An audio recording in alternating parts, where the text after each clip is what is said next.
Now, friends, before I take you through this overview of crucial accountability, I would like to share a little background about the research which has led to discovery of these skills. So we started our research in late 1980s, and we went to successful organizations. And when we went to successful organizations, our burning question was this. Samir, can you bring the question on?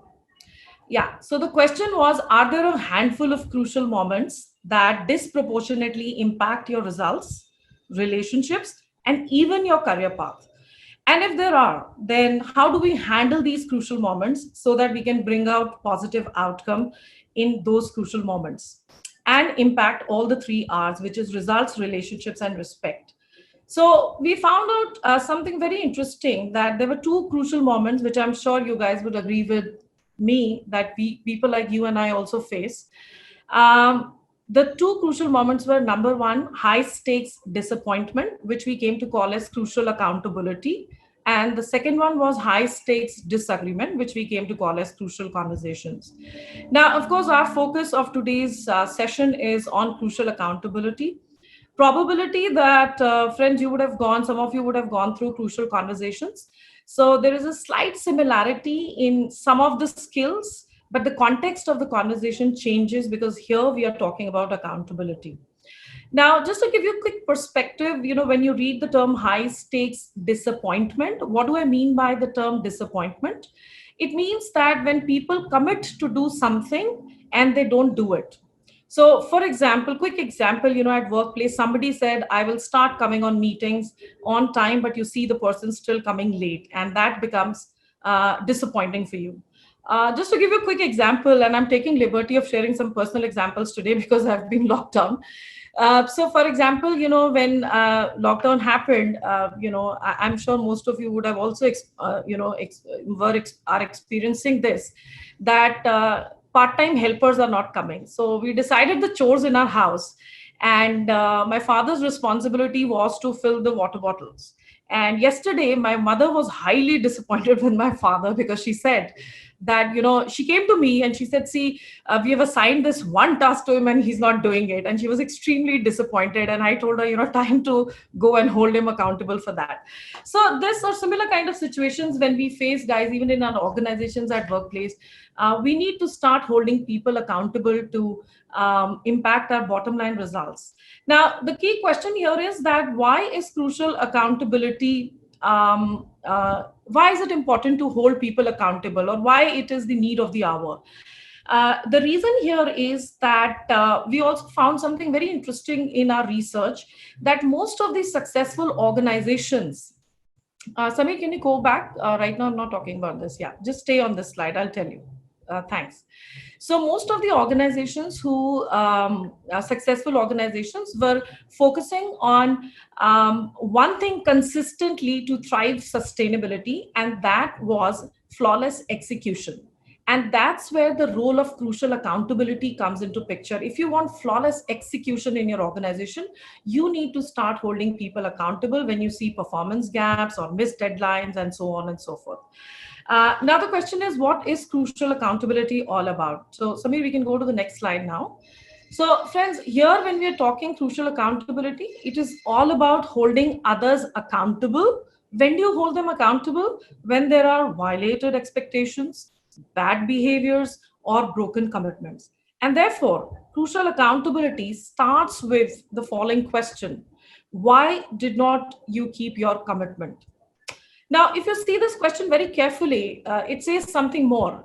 Why didn't you keep your commitment?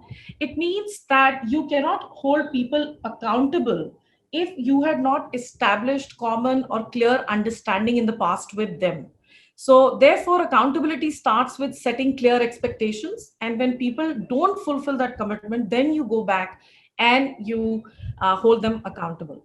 So, therefore, what do we cover in the program? Broadly is, number one, we diagnose why someone falls short of set expectations, which means we diagnose the root cause of the gap, why people are not doing what they said they would do.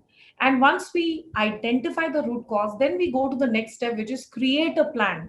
and a plan which not only motivates the other person but also enables the other person to successfully change his behavior. So two keywords, friends, here are motivation and enabling the other person, which means we, during this entire session, when we do a regular workshop, we focus both on motivation and the ability part of the person. So let's explore further and let's go on. And there's a poll coming up for you guys. And Samir, can you take me to the next slide? All right, so these are the three questions which you will see on poll, and we want you to answer either in yes or no. And we'll give you about 2 to 3 minutes to read the questions and then answer. So please go ahead.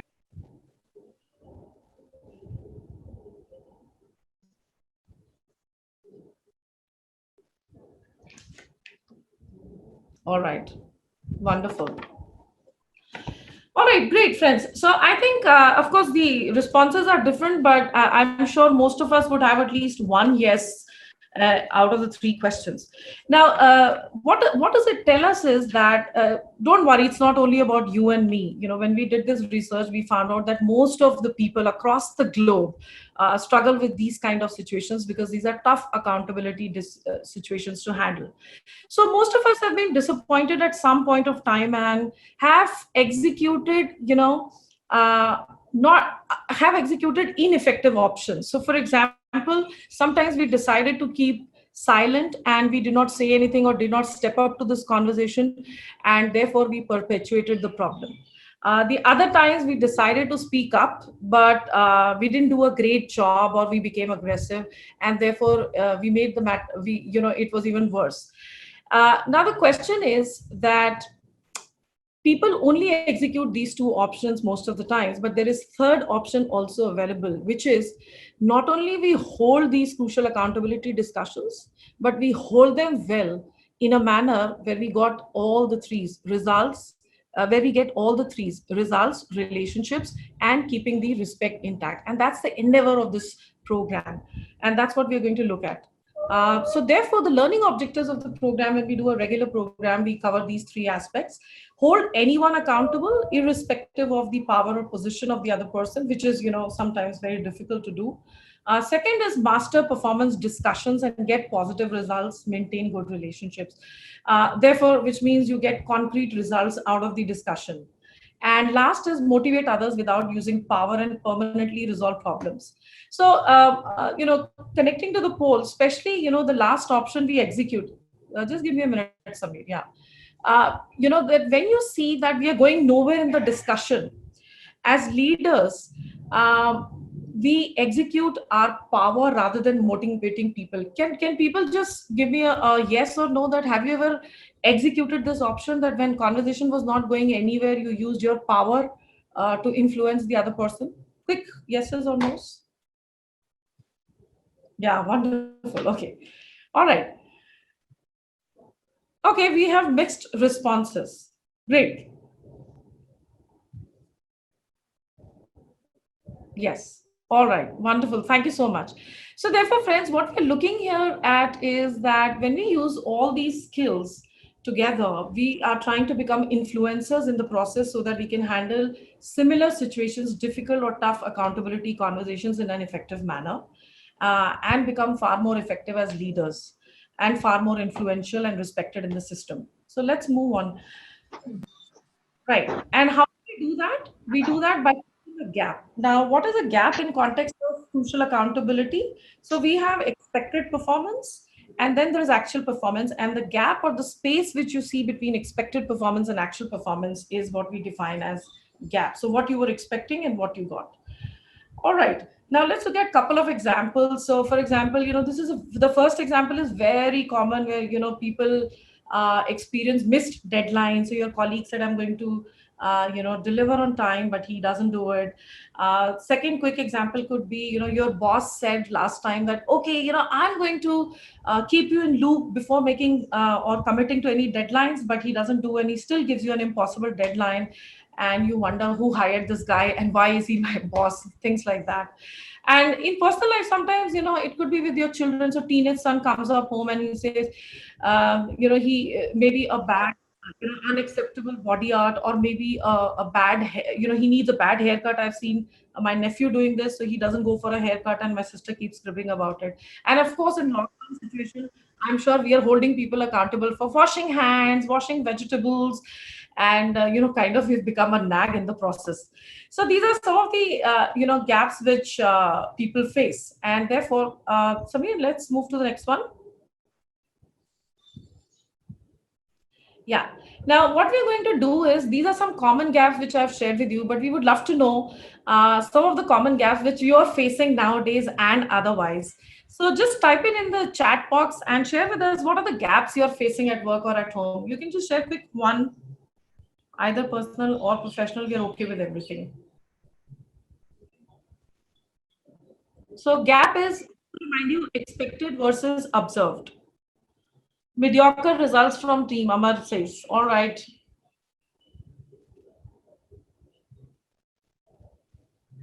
Thanks, Amar, for sharing that. Anyone else? Motivation, all right. Uday says communication gap, all right. Ajay says trust from teammates. Sheetal says not sticking to systems that are, yeah, process violation for sure. All right. Timelines, procrastination. Pooja says, yeah. Sanchita says cultural difference. Absolutely. So these are some of the gaps which we face, and it's imperative to close these gaps in order to achieve flawless execution in our system. So let's watch this interaction now. All right, thank you, friends, for sharing the gaps. I can see it, but I can't read it that quickly. But yes, I have kind of taken care of that. Wonderful, thank you so much. So let's watch this interaction now, and this interaction is between two peers. So you can see the gentleman in blue shirt, his name is Rick, and the gentleman in green shirt is Bruce. And Rick is going to address the gap. Now, the question which I'm going to ask at the end of the video is, what will be the consequence if Rick is not able to close this gap, right? And of course, you can type in your responses in the chat box. Samir, can we play the video, please? Are you going to the project meeting? I am. Good. Before we go, do you have a second? I do. Go ahead. Jessica tells me that you still aren't using our new expense software. I thought you agreed that you were going to switch over a couple of weeks ago. Did something come up? You know how it is. You just stick with what you know. But the new system is actually a lot easier, and it's a whole lot easier for the accounting group. You're the last holdout.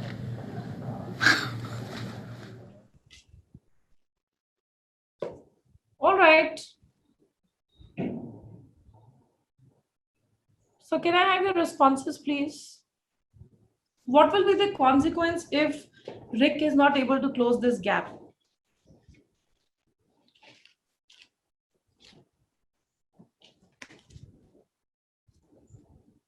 In this case, you can even unmute yourself, because I think some of you may want to share their thoughts. So we open this to unmute yourself one by one and maybe share your thoughts here. Sure, go ahead.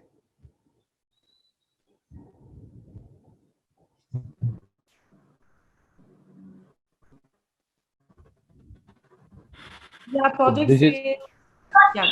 Go ahead. Who's there? Somebody was trying to share something. this is Amar. So the gap would be that whatever required software is not implemented across the, let's say, company in uniform manner. Absolutely. Wonderful. Not meeting the deadline, not taking the responsibility. Absolutely. Great. Thanks. Wonderful responses. So yeah, I can see some people typing in fear of the unknown, lack of team head using it, and in term below does not use it right. Very conservative approach, not open to change, no end of problem. Absolutely.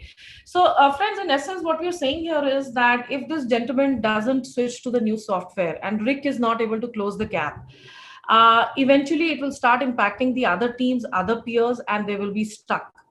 Now, this is the problem exactly, friends, people face across the organizations. Samir, can we go to the next slide? Yeah, so we face gaps that keep us from the results we want, but we aren't able to effectively close the gaps and hold others accountable. And therefore, we become stuck in the process. So, if we want to get unstuck and come out of this, the solution is to learn powerful skills for thinking about, talking about, and closing gaps between what we want and what we get. And that's what we are going to look at, because I'm going to cover one key skill here of crucial accountability in this session. So let's go forward, Samir. All right, so let's see crucial accountability in action here. We have the gentleman you can see on the screen is Ron McMillan, who's one of the co-founders of our organization.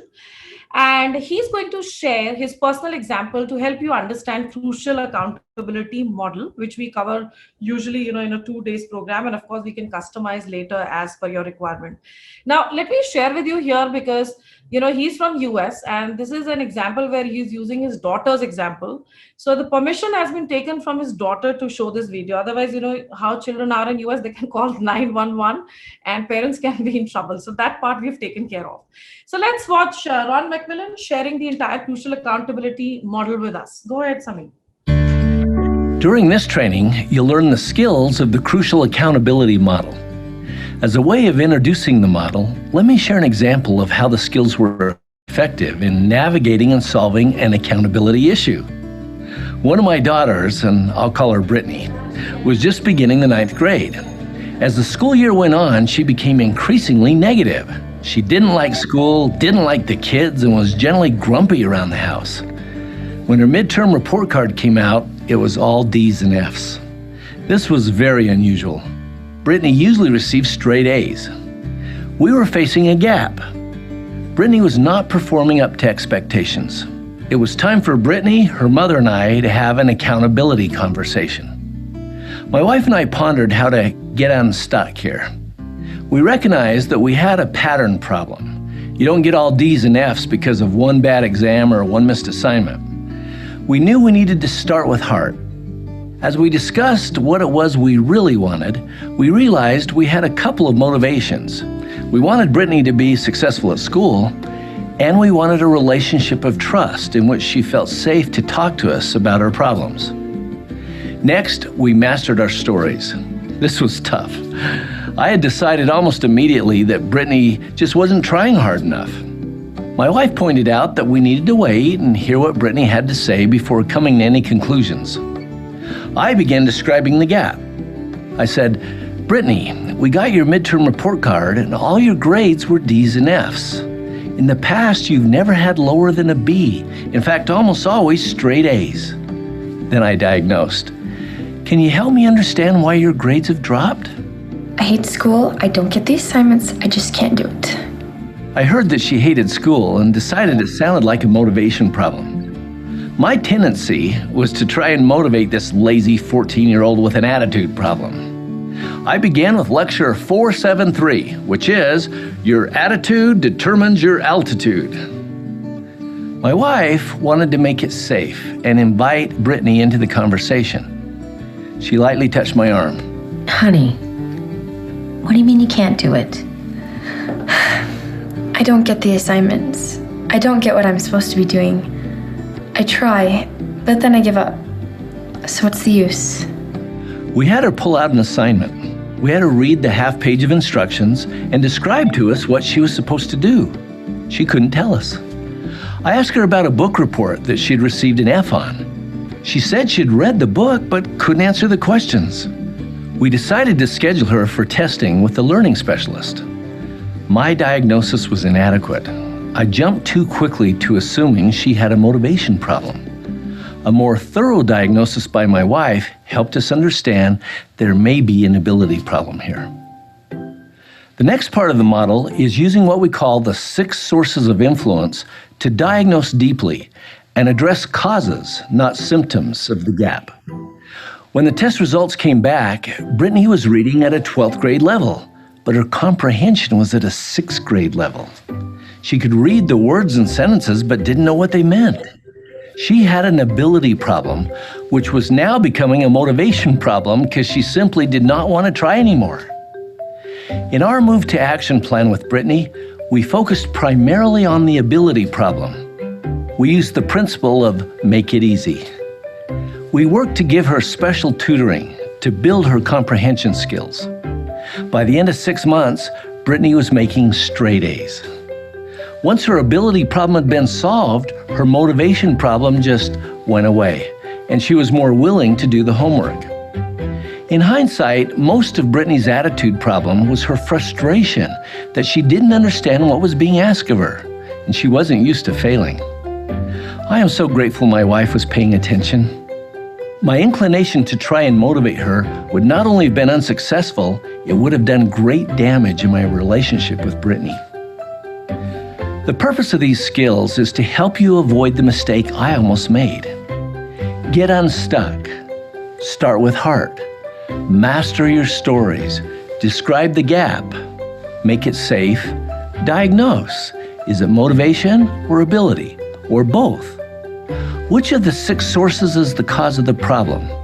If it's motivation, work to make it motivating. If it's ability, work to make it easy. Use this model to solve accountability problems, and in so doing, improve both your results and your relationships. All right, great. So, friends, as Ron has just shared this entire model, and let me quickly share with you that, like he said, if you can see, there are 3 stages in this entire model. The first is the before stage, then the center stage during, and then the last stage, which is after.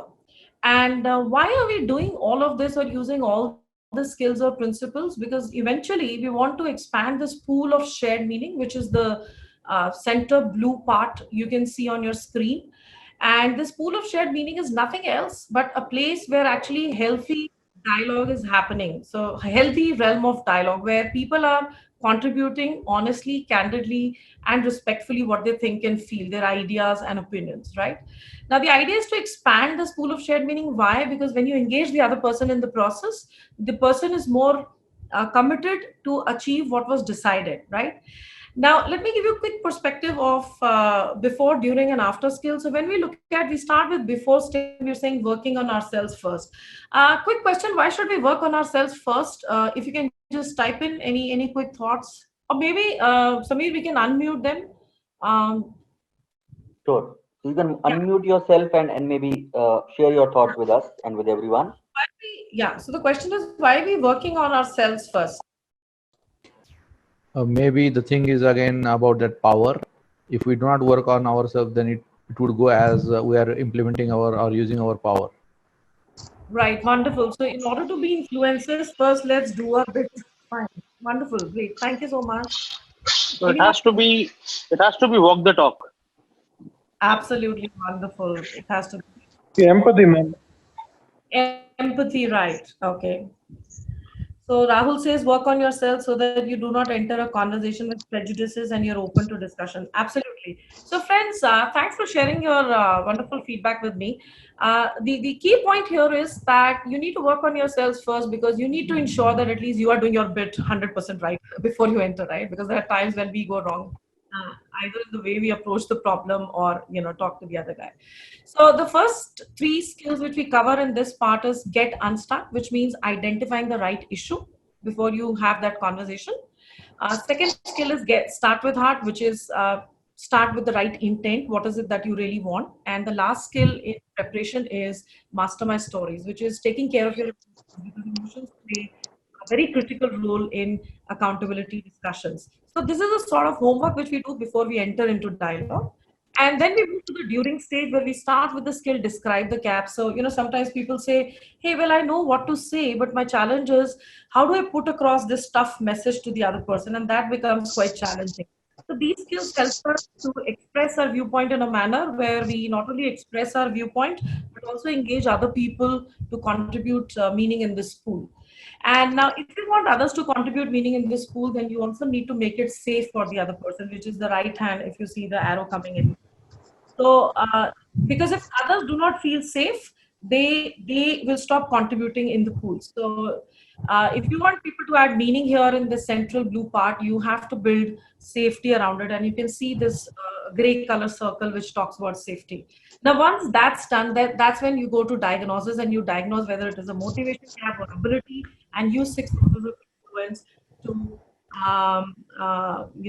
get to a point where you can get with some solution. And finally, the last stage where you move to action, which is equally important. So let me ask a quick question here in after stage, and you can type in the chat box that how many times it has happened with you, or has it ever happened with you that you've closed the meeting, you've discussed everything, and after 1 week when you go to someone, he says, hey, I didn't know about it. Hey, I didn't know I was supposed to do it. Hey, I thought you would be coming to me. Has it ever happened to you? Just chat, type in. Yes, yes. Okay. Naushad says yes, yes. Many times. Absolutely. So, friends, the key here is to avoid such conversations in future. We need to close the gap so effectively so that there is no scope of someone going and saying, hey, I didn't know, or I thought that you would be coming and telling me about this. All right. So Rajni says, no, fantastic, Rajni, which means you're doing a great job in closing the gap, and congratulations for that. And therefore, we can focus on other skills. Wonderful. All right. So one key skill which we want you to take away today is get unstuck, which is the starting point of any accountability discussion. And this is a part of your homework. When I say get unstuck, I mean how to identify the gaps that are keeping you from what you want. So the skill here is unbundle with CPR. Now, your problem can be at various levels, which we don't realize sometimes. So before you go and talk to someone, it is imperative that I'm absolutely clear in my head that which issue is bothering me, and therefore I can address it. So according to our research, the problem can be at three levels. The first is content, the second is pattern, and third is relationship. So content problem means a single problem. That means somebody has done something for the first time. So for example, somebody was supposed to send you a report, and for the first time the person has missed the deadline, and the immediate consequences that you could not share that report with your boss. So this becomes a content problem for us in context of accountability. Next level of problem could be pattern, and if content not handled well, probably can progress to pattern level problem, which is pattern of behavior over time. So repeatedly the person is showing the same behavior. So you've had 2-3 conversations and still the person is missing the deadline. That becomes a pattern issue. And if pattern not handled, it can actually lead to relationship problem. And this is the trickiest problem to handle, because this is where the problem starts affecting your relationship with the other person, be it in terms of trust, competence, or respect. Let me give you some thoughts here. When you face a relationship problem, sometimes the thoughts are, why do I need to talk to this gentleman again? Can somebody else handle this? Rather than talking to him, I would bang my head against the wall. Or who hired this guy? Why do I have to deal with this guy? Why can't he be shifted to some other place? So have you ever faced this kind of, have you ever experienced something like this, which I've talked about in relationship aspect? Anyone? You can type in.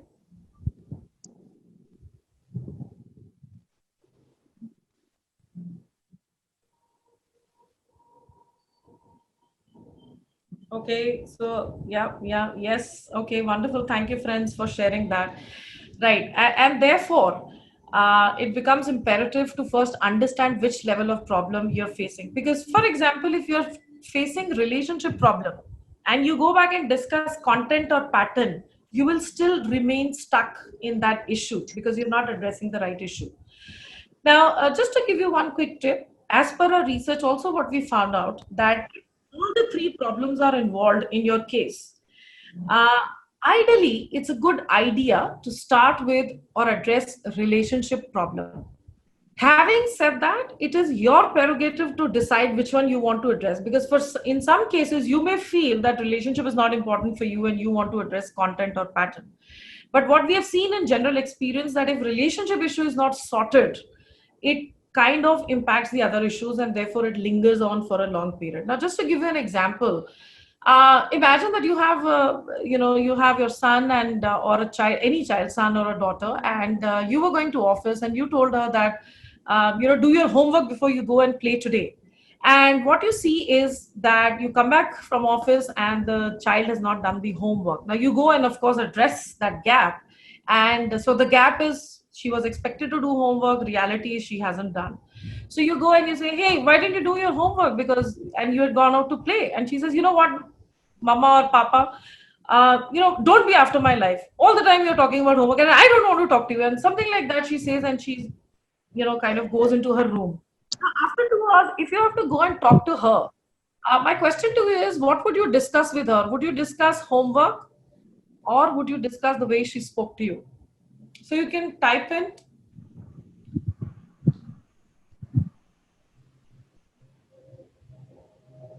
The way she spoke, Sunny says, okay, wonderful. The response, okay, the way she spoke. All right. Wonderful. So great. Uday also says, so I think most of the people will, when you say you will address the way she spoke, means you're going to address relationship. And I think congratulations to everyone. So we've got the skill, and which means first we are going to address relationship. Now, I just want to give you one exception to this rule, by the way. If there is a firefighting or emergency situation, you can choose content also. So for example, if tomorrow your daughter, this homework or assignment will be calculated in the entire year's assessment, then maybe you would like to first talk about homework and help her, finish the homework and then probably address relationship later, right? So this is just an exception to the rule, but otherwise I think you guys are bang on and congratulations, wonderful. So just to ensure that you take away the learning, let's quickly look at this next situation. Samir, can we go to the last, yeah. So let's do this quick activity. We have given a case here and read the case. All you need to do in your head first is think about what is content, what is pattern, and what is relationship. And then at the end, which issue would you like to address? And this either we'll do it through a poll. If poll doesn't work, then we'll do it, you can talk and we'll unmute you. So take 2 minutes to read this. So most of us are saying that we are going to address the relationship issue, and fantastic, because I think that's what should bother you. So just to be on the same page very quickly, content issue is software here. Pattern is that in the past the person has refused the request, and relationship is that today your boss's boss says that he has not received any request. So therefore the key issue here is relationship, and when you'll go and you'll talk to your boss, you'll say, hey, I'm wondering, you said this and your boss's boss said this, so I was wondering. So great, friends, wonderful. I think we've got the hang of the skill, and this is the first skill to start with. When you go and start any conversation, think about it, which is the right issue which is bothering you, and only you can answer this question. So half the job is done if you start with the right issue. This is just a quick takeaway. What we have seen here is, and you can read it, how to measure the health of your organization. So the key difference which we have found out between good and great organizations is, friends, that both the organizations, of course, have problems. But the key difference is that great organizations identify the problem and discuss the problems and therefore resolve the problems at a faster pace as compared to other ones. So the time lag is very less in great organizations, and that's what we can help you with by doing this training, so that you can close the accountability gaps and achieve flawless execution in your organization. So that's all from my side, and I would love to take your questions now in case if you have any questions, and then we can take you through how you can roll out this in your organization. So any questions, and you can unmute yourself for this question answer. Sorry, please unmute them. Yeah. So Jarna says, can you share the name of the book to read? So Jarna, we have this book called as Crucial Accountability, and the program is based on this book. So this would be very helpful. You can read this book, and it's easily available online, or we can arrange for you if you want. We can check with our team. Yeah, does that answer your question? All right, sure. Great. Yes. So we had Amar, right? Amar, go ahead. Yeah, so take an example where you use that maybe daughter or son is not listening, right? Or something happened, and we want to solve that problem. Right. So in general, what I am trying to say is, like, these kind of problems requires continuous efforts for prolonged period, and then only it will go, right? Absolutely. So then next question is related to that. Like, now you kind of like, or this book, or the way you are structured this whole course, or giving some, let's say, diagrams and all these things, and learning in, let's say, 2 days workshop, how much it will be remembered by participants, or revision is required, or it's kind of before this skill becomes perfect in us, we need to practice a lot or something like that, right? Right. Amar, I absolutely agree with you.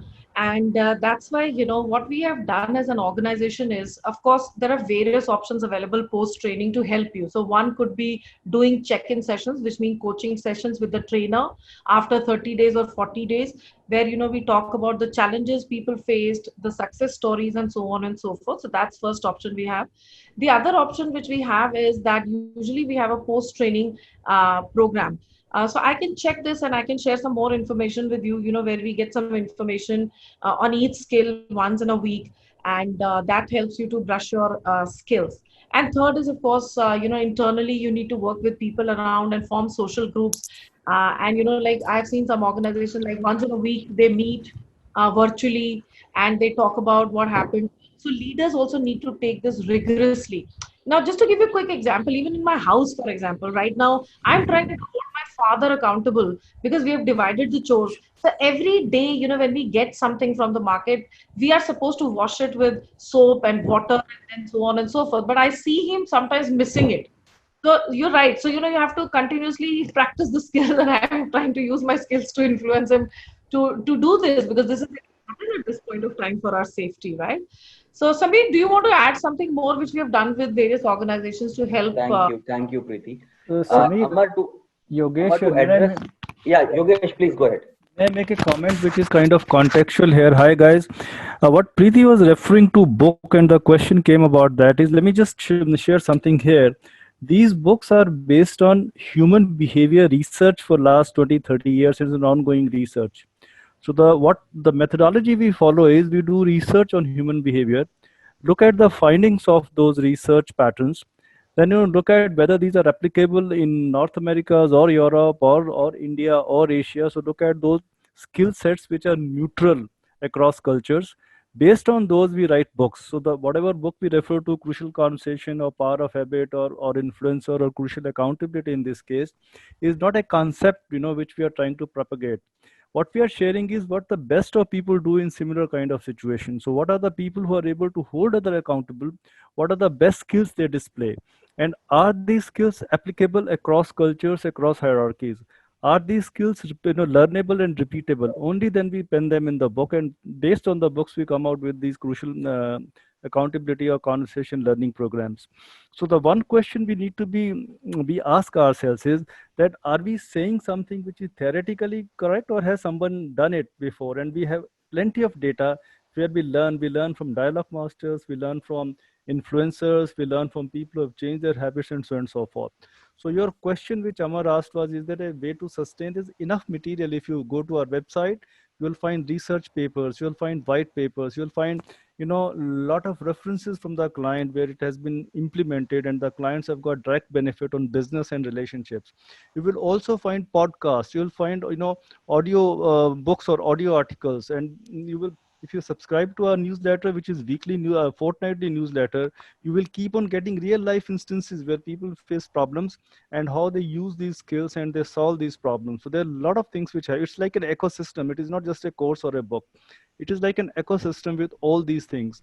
And what is the best part is, we have not stopped our research. We continue this research, and we continue to come up with new things and continue to update the edition of books and even the versions of the program. So this is something you can rest assured you're getting the best in terms of research, best in terms of methodology, best in terms of what the latest thinking on this subject has been. Just Samir, I'll take a minute to kind of divert myself here. The book Power of Habit, which the course on which we're launching very shortly in India, that's written by Charles Duhigg, and Charles has done tremendous research again, how people change habits and how we can have a larger impact on the organizations. Even today, when you look at one of the accountability conversations with Preeti need to have is with our father, which is referring to, these are day-to-day conversations, these are real life issues. Social distances, we need to change a habit. If someone is not following it, hold him or her accountable. Hand hygiene, someone is not doing it, how to hold him or her accountable. So these are life skills we talk about. Learn from masters, learn from experts, kind of neutralize them across cultures and see that whether they're working only in one culture or other, across hierarchies, across social setups, and then written books on them, and then come out with learning interventions. So that's where we invite you for this, kind of experience. And there's lot and lot of more information. You just name it, and we'll be happy to share that with you. Thank you very much, Samir, for this opportunity. Thanks, Preeti. Yogesh. So, Karthik wants to ask few questions. He's saying, please. Yeah, I'm ready. Okay. Okay, great. So I really liked the presentation. I had two questions regarding this. Firstly, when you say that this research has been applied to other organizations, what are your success parameters? I mean, is this something that's quantifiable? That's question number one. And secondly, what I want to understand is all the examples that were displayed today are examples of Westerners, but you have 100% Indian audience today. So how is this applicable to us? Because those communities probably have different social and cultural conditions. Thank you. Right. So before I answer the second question, Yogesh, would you like to address the first question where he's talking about research numbers in organizations? Yeah. So you're Karthik, right? That's right. Yeah, Karthik, thanks for asking that question. Now, these researches we are talking about, these researches are actual with live clients in live situations, with live impacts on business results, and also live. In fact, we measure our mission by lives impacted. That's one of the mission we follow. That how many people have gone through our learning and how many people have been able to implement those skills and get better results or different results than we were getting at. And that is where we invite all of you or whosoever is interested in to visit our website or tell us. We'll be happy to share with those live case studies and the white papers and the research material. So this is primarily observational research where we have actually shadowed people, looked at them. In fact, today we have almost 50,000 hours of observational research data with us, where we just go into organization and ask a simple question: who is one person who can hold others accountable, with respect and get the desired results. So if I and you raise hands, we don't accept that self-nomination. We actually look at 7 to 8 people who can say, yes, Yogesh is the person who is doing it, or Karthik is the person who is doing it. And that is where we start shadowing that individual. So it's one part of it. Second part of it is there's a very interesting research by Paul Ekman, who is a kind of behavioral scientist in a way. He has studied cultures across the world. And he says something very simple. He said 99.9% needs for all humans across cultures, across continents, across color, across creed, across races is same. They want to be respected, they want to be heard, and they want to be included. The challenge is how do we do that? The process may differ, but the basic needs as human beings are same. So what we have seen again and again is whether we are doing this course in India or whether we are doing this course in North America, in fact, the issues are same. Imagine we say that North American or European culture is more advanced or more open. The problems are more severe there. They are not able to speak up. They are not able to hold accountable. So the problem or the challenges remain the same, but the process of handling it is different. In Oriental countries, people may not be speaking up. They may not be talking about it. They may be bearing with it more in front of hierarchy. In Europe, maybe some countries, they may be able to speak up. But what process is more effective when they speak about? What process is when someone is not speaking up, how to engage with her, how to bring them on the board? So that is something which our research talks about. In India, we have got clients we have been dealing with, using our products for more than a decade now, and they have seen tremendous results. And we'll be happy to share if anybody wants to, talk to those clients or look at what we have done with them. So this is something which is their real life. That's one part of it. Second part of your question, Preeti, you want to answer or you want me to answer? You can continue. I'll add, Yogesh, if you want. Help me to remember the question. Yes, the question was basically, what we have shown is more from Western point of view, and yeah, right. So partly I touched on that. Yeah. So what we are saying here is that even so, if you read the book or listen to the audio book or go and look at some of the videos or just do Google on or go to YouTube and look at crucial accountability, you will find a lot of material there. What we have seen is, as I was saying earlier, just to sum up, we have hardly seen any difference in the reactions of people which are going on in different cultures. What we have seen is how they manifest those reactions. Even in Japan and China, people feel bad, but they may not, kind of verbalize it. the way somebody may do it in some other country. But are their feelings are different? The answer is no. Most of the times they also feel, because they want to be respected, they want to be, kind of heard, they want to be included, and so on and so forth. So in sum and substance, this is what we are doing: observational hours over decades, very, vetted across cultures and boundaries and countries and races and so on and so forth. But we'll be happy to share more information with you, because the other participants on this, and we've got a couple of minutes left, after this Yes, call. we can take it offline. Yeah, we can take it offline. Yeah, that'll be wonderful. So thanks for asking this question. Thank you very much. Over and out, Preeti, from my side. Thanks. Thanks. We have got a question from Kiran. Would you like? Yeah. Yeah, so how can we handle the communication gap between the manager and team when only one favorite person of manager handles the entire conversation for the team with the manager? Yeah, so Kiran, well, I mean, in all honesty, this is where the entire skills would come in, because you cannot use only one skill which we have talked about today. So if you come and attend our session, we'll help you handle the situation, and you'll be equipped with all the skills to handle that, right? And of course, we can have offline discussion around it. Yeah, and quickly, if I add, Preeti, somebody needs to hold that manager accountable. Yeah. And holding accountable has got to do two things. One is the skill set, which we were talking about, and one is the mindset, which we go into in details during the discussions in the classroom. And both are required in these, because we feel afraid. We feel that, no, if I say something, the manager is going to go after me, or I'm going to have some reprisal from him or her, so and so forth. But what we have seen is there are ways to communicate to anything to anybody if we know the skills and if we can master the attitude. And that's where the result starts coming in. And mind you, we ourselves are responsible for forming social norms with anybody in the organization. If the manager has done it once and I have not said anything, that was a content issue. I have not said it two or three such incidences, that has become a pattern. Now it is impacting my relationships with him. Our research shows that anything which discomforts me and I don't speak up for 2 times, tolerated 2 or 3 times, a social pattern has been accepted or established. And then it becomes very difficult to change it. But yes, can it be changed? The answer is yes. Is it easy? The answer is no. Is there a way to approach it in terms of skill set and mindset? The answer is a resounding yes. And that's what we have seen again and again, people using these skills. As I said earlier, this is not our skill set. We have learned from people. We have observed people in real situations, as we call that crucial moment, where they're holding others accountable and being successful. So the rest offline, as we say, keep on saying all the time. Preeti, over to you. Yeah, thanks, Yogesh. So Kiran, you can come and join our virtual session when we plan it, and we'll definitely help you with this. Thank you, Preeti. This was really informative, and thank you, Yogesh, for adding value to this conversation and discussion.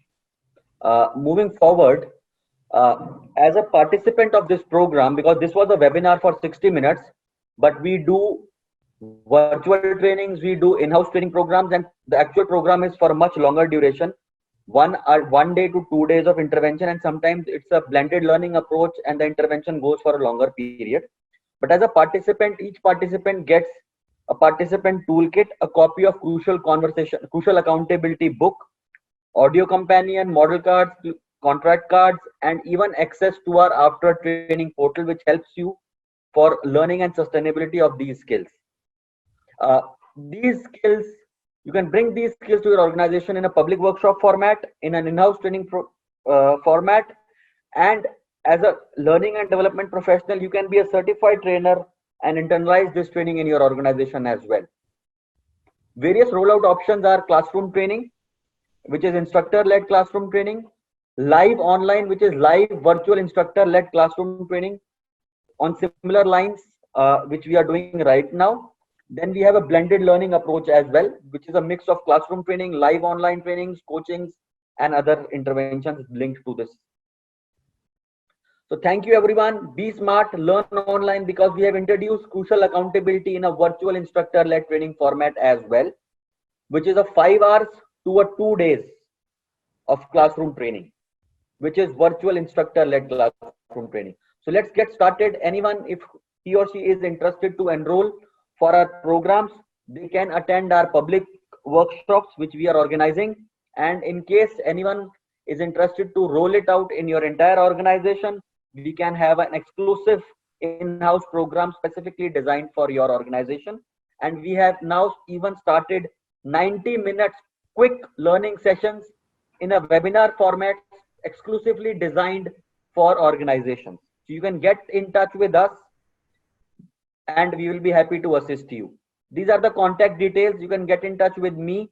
My contact number is available and displayed on the screen, and then you can have email addresses from each of our regional managers, and you can get in touch with these regional managers as well. So Samir, I'll just like to say thank you. I can see some of the people giving feedback and they're happy and they're saying great learning. So thank you everyone for this feedback. Really appreciate it, and stay safe and have a great lockdown till I think 3rd May. Yeah.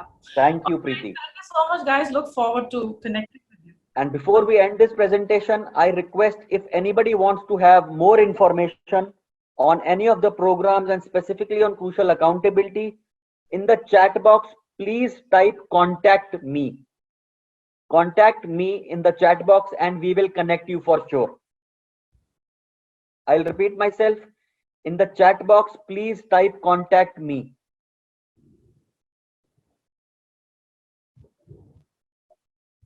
All right. So thank you, everyone. Thank you, everyone. Have a wonderful day.